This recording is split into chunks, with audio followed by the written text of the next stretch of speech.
Welcome to your El Monitor podcast, Reading the Middle East with Gilles Kepel. Today we're recording from the Institut du Monde Arabe in Paris, from its famous rooftop with a view on the Seine. And my guest is His Royal Highness Prince Turki Al Faisal Al Saud, Chairman of the King Faisal Center for Research and Islamic Studies, and also former head of the General Intelligence Directorate of Kingdom of Saudi Arabia. The GID was responsible for the kingdom's dealings with Afghanistan, an issue that caught most of your attention, Your Royal Highness, during the 24 years that you were in office. Those years that changed the Middle East and the world are the topic of your recently published book, The Afghanistan File, co-authored with Michael Field.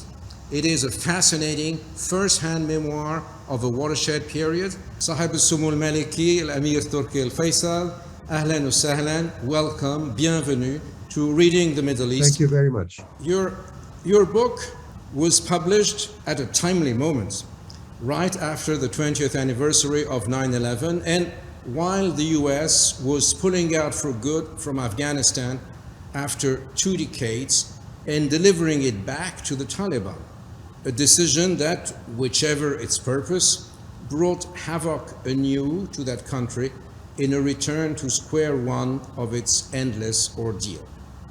You mentioned in the first pages of your book that the idea from it originally came from the late King Abdullah, then Crown Prince, who had noted that everybody else, I quote, had written his account of the Afghan jihad, and that everybody else then had blamed Saudi Arabia for much of what went wrong, end quote.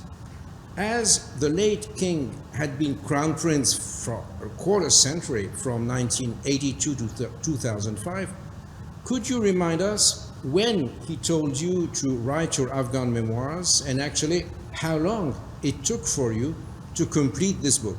Thank you very much, Gilles, and very gracious of you to talk to me about the account on the Afghanistan file.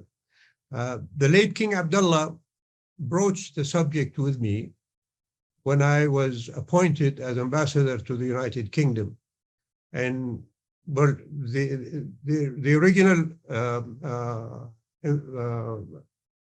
original appointment was in 2002. But it took some time for the British government to decide to accept me as ambassador. And that was when the king decided that, as was said in the book, to tell our story when everybody else had already told the story, and as I said, put much of the blame on Saudi Arabia for what was happening. And that was when, with the support and coordination of government departments in the kingdom, I began the writing of the book with the help of Michael Field when I was ambassador in London. And I used to talk with Michael and tell him about my story, and he would do the legwork, as it were, of going to people, interviewing them, and looking up files from different countries. He made the tour of all the countries that were involved in that, beginning with Saudi Arabia, of course, Pakistan, Russia, the United States, Iran even, etc., and including, I must say, France as well, and the UK and Egypt. And so this is how the story began. What were the thoughts of the author of the Afghanistan File on the day of the American pullout in August 2021? Before I tell you that, I would say that I finished writing the book actually in 2007, and it lay on my desktop until 2018. Not for any reason except that for some unknown reluctance on my part, I did not publish it and think about publishing until 2018. And what led me to that date was that 2019 was coming along, which was the 40th anniversary of the Soviet invasion of Afghanistan. So I began to research whether Michael was still around, and sure enough, connected with him. And we got together and started revising the book because, of course, it had become a bit outdated by then. And we presented it to publishers in 2019, around the middle or the end of that year. Unfortunately, more than 20 publishers at that time did not think that it was worth publishing, so except one, which was the one that finally did publish the book. And with all of the preparations and getting all of the composition of the book and so on, by 2021, it was in the presses and ready to come out when the American withdrawal from Afghanistan took place. And I assure you, there was absolutely no interference from my part to make that happen in order to give my book relevance. It was purely coincidental that it came out actually in September, I think, if I'm not mistaken, which was the month that the Americans began to pull out from Afghanistan. And then, as to the thoughts, the mixed thoughts, actually. History repeating itself kept recurring in my mind as I saw how the Americans were pulling out. Deja vu, definitely. But also with differences. When the Soviets withdrew, it was a much more orderly withdrawal from Afghanistan. And they did claim or try to claim that mission accomplished, as it were, as they were crossing the river into Uzbekistan from Afghanistan on their tanks and other armored vehicles. And but with the Americans, unfortunately, it didn't occur that way. It was a messier enterprise with more shades of withdrawal from Saigon back in 1975 than the Russian withdrawal in 1989. Basically, here we go again.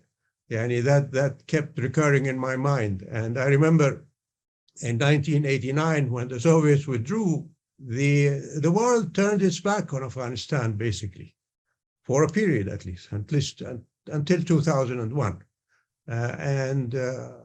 By this past year, when the Americans withdrew, my first thought was that I hope that the world does not turn its back again on Afghanistan, because we saw what happened when the world turned its back on Afghanistan. And that is why my main concern now is not just that the world continues to pay attention to Afghanistan, but that the suffering of the Afghan people, hopefully, will be brought to an end. And the story there is yet to be told. We're going to rewind now and go back to stage one, i.e. When the Soviet invasion took place and the way you reacted. In the first chapters of the Afghanistan File, you deal with the way the General Intelligence Department, under your authority, together with the CIA and the Pakistani ISI, the Inter-Services Intelligence, coordinated in order to help the rival Mujahideen groups organize resistance against the communist government in Kabul and its Soviet backers after the Christmas Day 1979 invasion. You make no secrets in your book of the very limitations of the three intelligence agencies when they wanted to keep those groups focused on that aim, and of their endless internecine fights, of their unreliability as a whole. You also noticed very early on, as of the early 1980s, that a number of unlicensed so-called charities with a radical agenda, many of them from oil-rich Arabian Gulf states, were pumping enormous amounts of money into the Mujahideen organizations, particularly those of Hekmatyar and Sayyaf, who would sooner or later breed a number of Arab and other foreign fighters eager to bite the hands that had fed them, including those of the Kingdom of Saudi Arabia. With hindsight, what do you think went wrong and when? And would you say, as of today in January 2022, after the last American pullout that we just discussed, that it was worth it? All the more so in retrospect, now that the Taliban are back in Afghanistan with a vengeance. When I was dealing with Afghanistan, there were two distinct periods with almost a demarcation line between them that occurred between 1979 and 2001 when I left the GID. The first 10 years, which was the fight against the presence of the Soviet troops in Afghanistan, I would call that the good war. That's when the kingdom, in spite of all of the difficulties facing not just us, but also our friends in Pakistan, and a main concern of our support for Pakistan was that the Soviets would not roll into Pakistan from Afghanistan in order to reach the historical aim of Russian imperialism, if you like, from imperial times, getting to the warm waters of the Arabian Sea and the Indian Ocean. And that is what made the kingdom's contribution to Pakistani efforts to occupy Soviet troops in Afghanistan and not allow them to roll over into Pakistan. And hence, certain measures were taken to do that. All the supplies that were poured into the hands of the Mujahideen were strictly monitored to make sure that they were all of Soviet or Soviet ally origin, whether from the Eastern Bloc or eventually China came along and provided some of that support in order not to give the Russians the excuse to invade Pakistan. And our American friends were very, very helpful in that because they had the organization and the wherewithal to be able to do that. And we coordinated also with our Egyptian friends who also had weaponry that had originally been sold to them or manufactured by Soviet or East European factories. So that was one aim, which was to keep Pakistan viable and alive and not allow the Russians to invade it. The second aim, of course, as I said, was to keep the Russians inside Afghanistan. And it was the most difficult process of coordinating the basic 7 Mujahideen groups that came out of Pakistan to fight the Russians in Afghanistan with all of their differences, whether tribal, sectarian, or who supported them from outside, et cetera, et cetera. And that took a lot of the time and effort, not just of myself, but also the Pakistanis as the host country and our American friends to convince the American Congress to continue giving the money to buy the weapons and so on and support for the Mujahideen. And as I describe in my book, it was almost the most enervating experience that I've ever had to deal with in getting the leaders of those 7 groups to agree that they would work together all the time and not just for one period or for one target or etc. The effort itself, when it started, did not begin to succeed until much later. And I would give it from 1979 until about 1985, 86, when it began to appear that actually the Soviets were really suffering and are seeking to get out, especially when Mr. Gorbachev took over in the Soviet Union and started his glasnost and perestroika. All of these efforts, of course, led in the final analysis, as I mentioned, to the Soviets wanting to withdraw from Afghanistan And they approached us in Saudi Arabia to arrange for a party with the Mujahideen in order to make sure that when they leave, as it were, with honor. And a meeting was set up in the city of Taif. GID arranged for that, of course, with the help of the Pakistanis, who provided interpreters and other support as well. And it was then, of course, that finally the Soviets reached an agreement with the Mujahideen for a timetable of withdrawal and to do it in an orderly manner. That's what I would call the good war. The bad war started as soon as the Soviets left Afghanistan, which was the infighting between the Mujahideen. It was then that all of those things that I mentioned about differences of sect and ethnicity between the Mujahideen themselves began to affect the conduct of the Mujahideen leaders.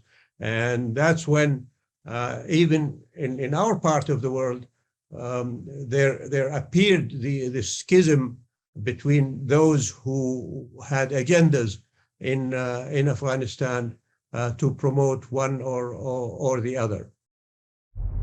Hi, I'm Elizabeth Hagedorn, and I'm the State Department correspondent at Al-Monitor. And I'm Joe Snell, I'm Al-Monitor's video editor. Let's admit it, this past year has been difficult to stay on top of the news and sift through what's accurate and what's misleading. Let Al-Monitor help you. If you like this podcast and care about the Middle East and North Africa, you should consider listening to Al-Monitor's other audio series on the Middle East with Andrew Parasalidi and Amberin Zaman, and on Israel with Ben Caspi. You can subscribe to these series on your favorite podcast platforms. And through a host of free daily and weekly newsletters, we offer a range of perspectives with the highest journalistic standards. You can subscribe to these newsletters at almonitor.com. As an award-winning media service headquartered in Washington, D.C., Al-Monitor has a network of over 160 contributors around the world. So if you haven't done so already, be sure to visit almonitor.com, where you can find all of these newsletters and podcasts along with first-class reporting and analysis. Let's go back to what you call the end of the good war, which is February 15, 1989, the Soviet pullout, which we know from your book is also a very important date because it was your 44th birthday. So you had all reasons to be pleased. And I assure you, I had nothing to do with arranging that to coincide with my birthday. We'll leave that to divine providence. We do not interfere. But you know, I was 34 at the time, not exactly, it was not my birthday. So I, had some exposure already to the Arab world and to political Islamism.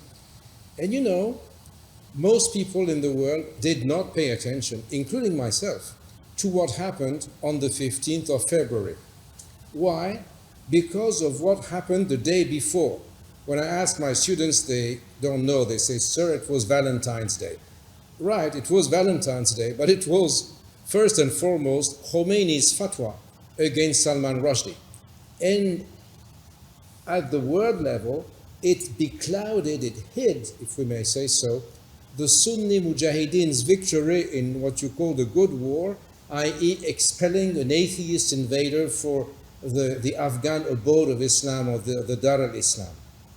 And instead, Khomeini was, in my view, but you may disagree, of course, the one who won the media war in the Muslim world at the time, as he purportedly postured as the hero rushing to the rescue of the Prophet Muhammad against blasphemy in the West, something which would also have far-reaching consequences to that day.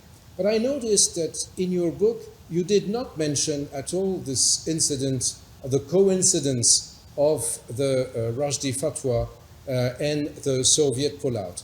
Was it because to you it was not relevant that the war against the Soviet Union was also a war in defense of Muslims by Saudi Arabia and the Sunni bloc, who was at the time also challenged by the Iranians and by Khomeini for the sort of hegemony on the Muslim world? Or is it that you were altogether so much concerned, which is understandable, with the Afghan issue per se? There was no issue for us in terms of Sunni and Shia. One of the groups supported by the Saudi Arabia and Pakistan and the United States was a Shia group based in Pakistan, which also contributed to the fighting against the Soviet forces at that time. There was absolutely no inclination at the time of considering this as a sectarian Sunni fight or jihad to protect the Muslim Ummah, but rather as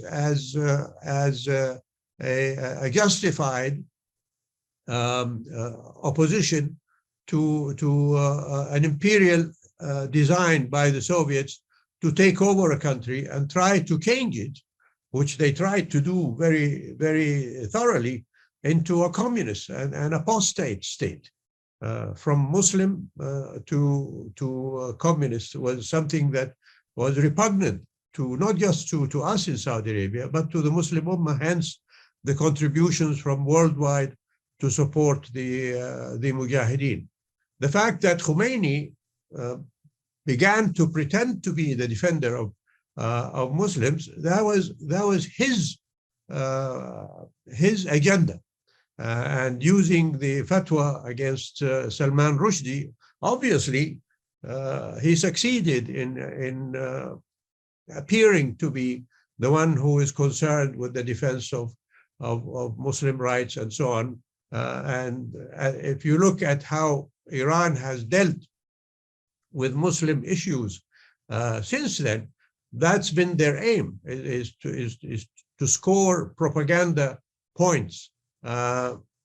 Particularly in the face of Saudi Arabia's being the host of the two holy cities in Mecca and Medina, where Muslims from all over the world gather every year for the pilgrimage, and giving the Saudi Arabia the prestige and the position to be the host of those millions of Muslims that come there. Khomeini didn't hide his intent as far as the kingdom is concerned. If you look at his statements from day one, he pretty much tried to denigrate Saudi Arabia as an apostate state, as an interloper, as an occupier of Muslims, and as a servant of non-Muslim intentions, particularly the Americans, etc. And quoting him, he would say, Mecca and Medina must be liberated from the oppression of the Al Saud family and so on. So that was a public statement on the part of Afghanistan that unfortunately continues to this day. If you look at Khamenei's statements about the kingdom, it equally echoes what Khomeini said. But we did not think at the time in 1989 that we were in a propaganda war. But the media, I must say, in the West preferred to promote Khomeini's fatwa rather than the Organization of Islamic Conference, because they seemed to have a love affair with Khomeini's so-called charisma as the one who came back from Paris and took on this very strong, militarily powerful Shah of Iran and brought him down. So that also was part of the media that promoted, if you like, Khomeini. I would admit to you even today that Saudi Arabia not only did not engage in, but that the Iranians were much better at than we were. As you mentioned earlier on, you left office in August 2001. A few weeks later, 9/11 occurred. Over the 1990s, and here I quote you, I found my time increasingly occupied by the problem of Osama bin Laden. You had met informally with him a few times in Pakistan, where he looked like, and I quote you there, a calm, gentle young man, end quote. In early 1990, you received him in your office in Jeddah, where he asked you for the support of the Saudi government to help his, so he said, Yemeni Mujahideen who were back from Afghanistan to topple the Soviet-backed South Yemeni government of the time. His family actually came from the Hadramaut or region of southern Yemen itself. You turned him down, and I quote, mentioned, he had become haughty and arrogant and very much a man with a mission. Then, after the invasion of Kuwait by Saddam Hussein's troop on August the 2nd, 1990, bin Laden was received by Prince Sultan bin Abdulaziz and the Minister of Defense. He told him not to call the US military into Saudi Arabia, based on the famous hadith of the Prophet Muhammad, expel Jews and Christians from the Arabian Peninsula, أخرجوا يهود والنصارى من جزيرة العرب, and he suggested instead that his Mujahideen do the job. Of course, he was turned down and then fled to the Sudan, and the whole Al-Qaeda saga started. King Fahd called the US and allied troops to the rescue on August 7, and 8 years later to the day, Al-Qaeda would commemorate that decision with the bombing of the US embassies in Kenya and Tanzania, the beginning of the process which would lead quickly to 9/11. So based on that, I would like to ask you two questions. How come the two most senior defense and security executives of the Kingdom of Saudi Arabia, Prince Sultan and yourself, would grant bin Laden an official appointment in 1990, even if it were to turn him down politely, as you underline? Was he considered a veteran of the good war, part of the legacy of the success of the Afghan jihad, or was his family so respected, regardless of himself and his extreme views? Both things you mentioned were correct.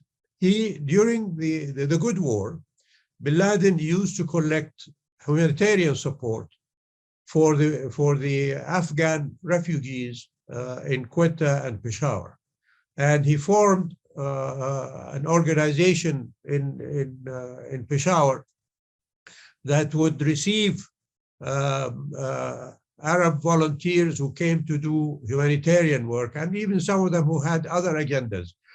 So bin Laden, in 1989, 1990, was considered to be an upright and courageous individual for having devoted his time to help the Afghans in their struggle against the Soviet Union. And so that is why, but he also, as you said rightly, came from a prominent family that had been very active in building up not only Saudi Arabia in terms of construction and so on, but specifically the two holy sites in Mecca and Medina. The mosque in Mecca and the mosque in Medina had been constructed by the bin Laden company in the 50s and 60s and 70s. So on both those considerations, I met him. And of course, as I mentioned in my book, I had met him before in my trips to Islamabad or Peshawar, where, as I described him when I met him then, he was a very gentle and very soft-spoken giant of a man. He was over 2 meters tall, but he had a good record, if you like.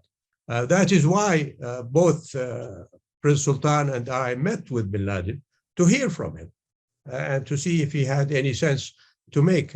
But unfortunately, when he was turned down by me and then by Prince Sultan, that's when I think he developed his animosity to the kingdom and began to operate against the kingdom. And when you say that the Al-Qaeda group began its campaign in 1998 against the American embassies, I would just repeat what I told you before, that their campaign began a few years before in Saudi Arabia against Saudi targets, which also culminated in 2003 in the outbreak of a much bigger terrorist activity by Al-Qaeda against Saudi citizens and Saudi installations. Then one last sort of topical question. As I mentioned, and as you mentioned, you left office in August 2001. So you were still head of the GID in 1998 when the embassies were blown up. The American embassies were blown up by Al-Qaeda in Tanzania and Kenya, and also on October 12, 2000, when the US ship Cole was attacked by an Al-Qaeda dinghy as it was refueling in Aden Harbor. What did you make of it? What was your take? Did you believe, you mentioned, of course, the bombings in Riyadh in 1995. Did you see in that an escalation that had reached incredible levels? Did you foresee what would happen a few weeks after you had left office? Did you make any warnings to your colleagues and authorities? And what did you have in mind as you left and while you saw all those things, which in retrospect, of course, would be understood as terrible warning signs? But at the time, what was your mind? Could you tell us that? In 1997, before the embassy bombings, the late Prince Sultan, who was Minister of Defense, made a trip to the United States when he met with President Clinton and the other administration officials, including the head of the CIA at the time. He proposed that a joint committee between the intelligence services in both countries, not just the intelligence services, but all the security services in both countries, should be set up to review whatever information on terrorist activity around the globe, not just in the two countries. He and the Saudi government, as victims of bin Laden's terrorism from 1995, saw that there is a need for this coordination with our most important ally at the time on these issues, which was the United States. And sure enough, that committee was set up, and it would meet in the headquarters of the GID in Riyadh and be composed, as I said, of all of the security forces, not just GID and CIA, but FBI, military intelligence, Mabahith in Saudi Arabia, et cetera, to review whatever information was being gathered on not just the Al-Qaeda, but, at the time, there were all sorts of budding terrorist groups around the world. And there were terrorist acts that had taken place in Paris. There were terrorist acts that had taken place in various places of the world. And it was the writ of that committee to review all of these information and try to coordinate to forestall, if possible, any future terrorist acts. Unfortunately, we did not succeed at the time to forestall, for example, the embassy bombing that took place in Nairobi and Dar es Salaam. But we were able, with our American friends, to identify who exactly did those acts, which was Al-Qaeda. And this was also in coordination with our Pakistani friends, because one of the people who had done the deed, if you like, was going back to Afghanistan through Pakistan, and he was arrested in Pakistan and actually confessed that bin Laden was the one who organized the embassy bombings, which led President Clinton to ask of Mullah Omar at the time to hand over bin Laden to him for trial, which Mullah Omar unfortunately declined. And President Clinton unleashes the tomahawks against targets in Afghanistan, but also against a chemical factory that was thought to have some of bin Laden's money in it in Khartoum in the Sudan. That committee continued to work until I left office and share information, but there was absolutely nothing in whatever was shared that could pinpoint that, for example, September 11th was going to be the day that it was going to be. And that is where I think it was not just a failure of that committee, but I think it was a worldwide failure. Because I remember at the time, our American friends, our British friends, our French friends, our Egyptian friends, we were all sharing information that something is going to happen. But we couldn't identify what exactly it was. And unfortunately, it turned out to be the attack on the Twin Towers in New York. And before you sign me off, Jill, I'd just like to say one thing about some of the conclusions I reached in the book, which was that the efforts of the Soviet Union to turn Afghanistan into a communist country failed, because that was inimical to the Afghan people. It was not coming from them. It was being imposed. They went to the extent of recruiting children from Afghanistan from the ages of 6 until the age of 14, and took them to the Soviet Union to indoctrinate them and to return them as ideal communists, to turn Afghanistan into a communist country. And it didn't happen. The Americans as well, with their allies, particularly NATO allies, tried to turn Afghanistan into a Western type, so-called democratic institutional republic with elections and so on. But that also failed, because it didn't come out of the Afghan people themselves. And it was viewed as an imposition from outsiders to turn Afghanistan into something that the Afghan people were not. Hence, this failure as well. And this is one point that the Taliban capitalized on when they were fighting against the Americans and the NATO forces in Afghanistan, is that these are invaders from outside, and they're trying to turn us into themselves.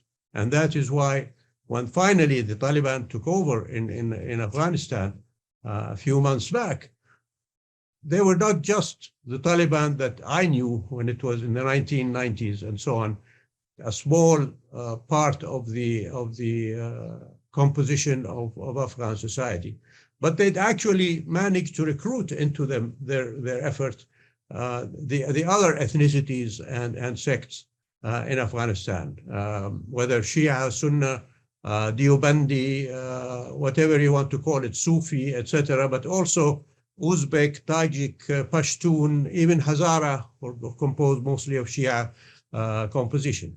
So this is a lesson, I think, that we have to carry on forward, that reform and development has to come from inside. It cannot be imposed from outside. Thank you very much, Sahab Sumu, for this illuminating conversation. I wish you the success for your book, and looking forward to seeing you in person, whether it be in the kingdom or in the Republic. If you have not done so already, please sign up for Reading the Middle East and Al-Monitor's other podcasts on the Middle East with Andrew Parasiditi and Amberin Zaman, and on Israel with Ben Caspit on your favorite podcast platform.